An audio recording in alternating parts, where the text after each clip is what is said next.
You've had pain for so long that it starts to feel normal, like this is just who you are now. The layers of fibromyalgia that no one really explains.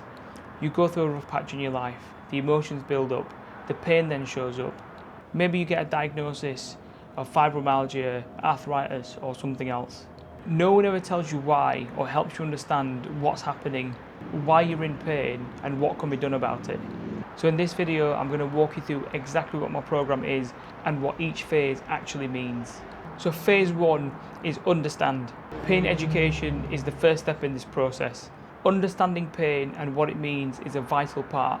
Without it, nothing else works. Pain plays a very important role in our life, as it plays an important role in survival.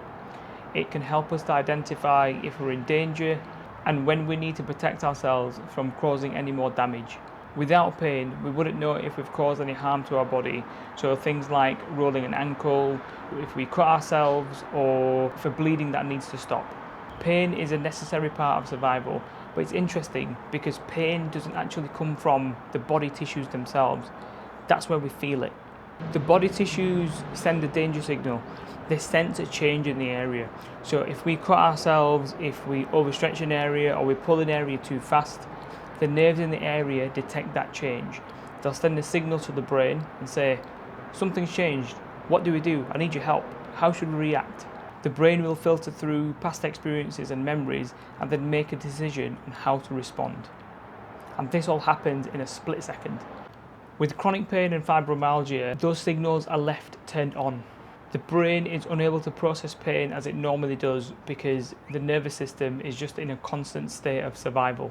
And that survival mode can come from a lot of different factors, which I'll touch on later on in the video. So if your pain moves around, it's inconsistent, and it's triggered by harmless stimuli, then your pain is not related to body structures. So let's put this to a real life example. So if your pain is one day in your neck, and then the next day it's in your back, and your neck is okay on that next day, if your pain is around the whole arm or the entire leg, it is less likely related to body structures because it doesn't fit a pattern with an injury. If your pain is there one day and the next day it's okay, that shows the inconsistency. If your pain is triggered by standing in a long line or bending to put your socks on, this links to neuroplastic pain, and this is not related to any structures or linking to any harm or damage to your body. If you want to know more about pain, I made a separate video just on that whole topic that talks about the 3 different types of pain. I'll link that into the video above now, so you can click on that link and you can have a look at that video. But there are layers to this because most people with fibromyalgia don't just have fibromyalgia. The nervous system is in a constant state of survival, and that can be linked to previous stressful events or emotional trauma, through childhood trauma, relationship struggles. They might have a toxic boss at work, or just the daily pressures of life. The emotions that surface from these events are then suppressed, pushed down or avoided, and that could be through habits like drinking, smoking, comfort eating, social media consumption. You then go to the doctors and they will diagnose you with something else like arthritis or a disc bulge or bursitis, and this adds the many layers on that makes you feel like your body is broken. Phase 2 is about re-examining the signals that are coming from pain. Now that we know that the pain signals are not related to any harm or damage, we can start to reframe those signals to bring more safety to our nervous system. Now essentially this is about being with the pain, sitting with it and not trying to get rid of it and just allowing it to be there. This helps to reframe the threat, reduce fear and just being curious about it. And somatic tracking might be a tool that can be used in this phase to help reframe those signals. And usually phase 1 and phase 2 might be enough for you to break free from your symptoms. On the other side of it, I've heard this many times where people will say, well, I've already tried this by delving into the pain science and trying to reframe what the pain actually means, but it's not worked. And this is what takes us to phase 3, Unpack. Now phase 3 is about bringing suppressed emotions to the surface. Fibromyalgia or not, we all go through rough patches in our life. And we all experience emotions on a daily basis, some more intense than others, but we all feel them. But the problem is, we're never taught how to process them. Going through intense emotions may be early or late in our life, can trigger the same senses in the brain that process a physical injury. So things like childhood trauma, abuse, neglect, or grief can link to the emotional cause of chronic symptoms. So people who have grown up with conditional love, high expectations, family secrets, social rejection, or anxious and depressed parents are likely to develop the personality traits that are associated with neuroplastic conditions. Things like people pleasing, perfectionism, guilt, criticism, or negative self-talk. Our brains then recognize the danger not only from external stresses, but from the pressures that we put on ourselves. So things like negative self-talk, hypervigilance, criticism, fear of failure, or how we should behave in a moment. Now, this creates a threat response.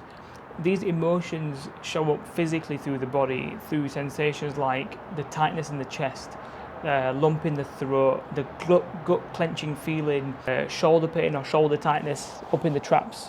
And if these emotions are suppressed for far too long, they just become more intense. And this then triggers the same neural pathways as a physical injury. And that's the signal to you that something needs to change. Emotions are meant to be felt and then released, not to be kept hold of. But it's not your fault. No one has ever taught you how to do this. In this phase, practices like journaling, meditation, expressing gratitude, speaking to yourself with love and kindness will take place.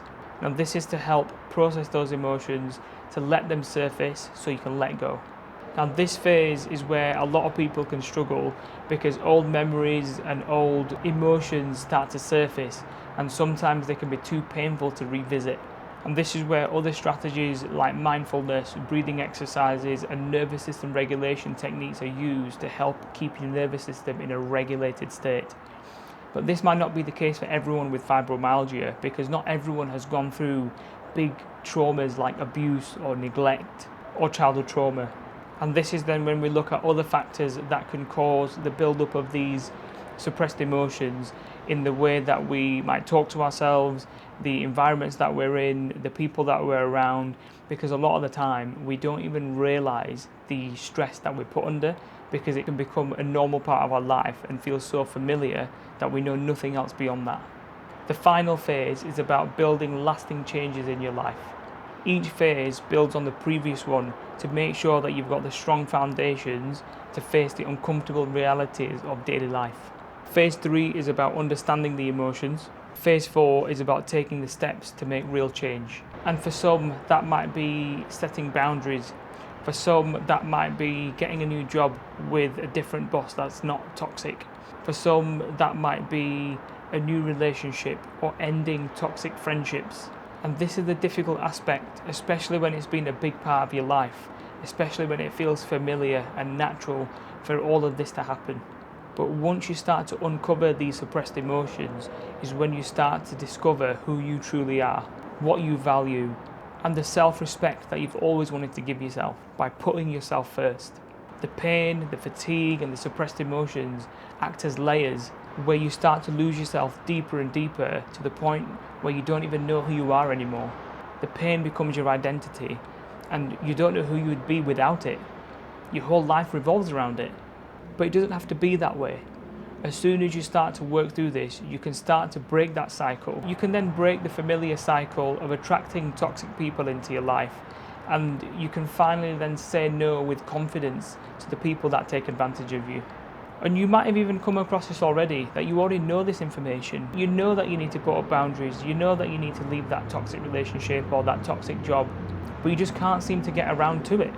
This is because it's so familiar to your nervous system that if you were to go against that, you would either feel an increase in pain or that you'd feel like you're doing something so wrong that it's illegal. Every phase builds on the one before it.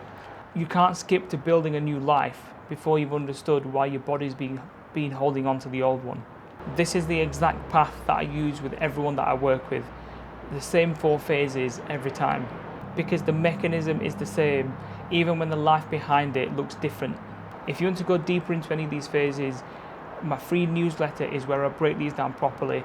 I'll leave the link to that in the description below. And if you're at the point where you're not just curious anymore and you're wondering if this will actually work for you, that's what the call is for. It's no pitch, it's no pressure.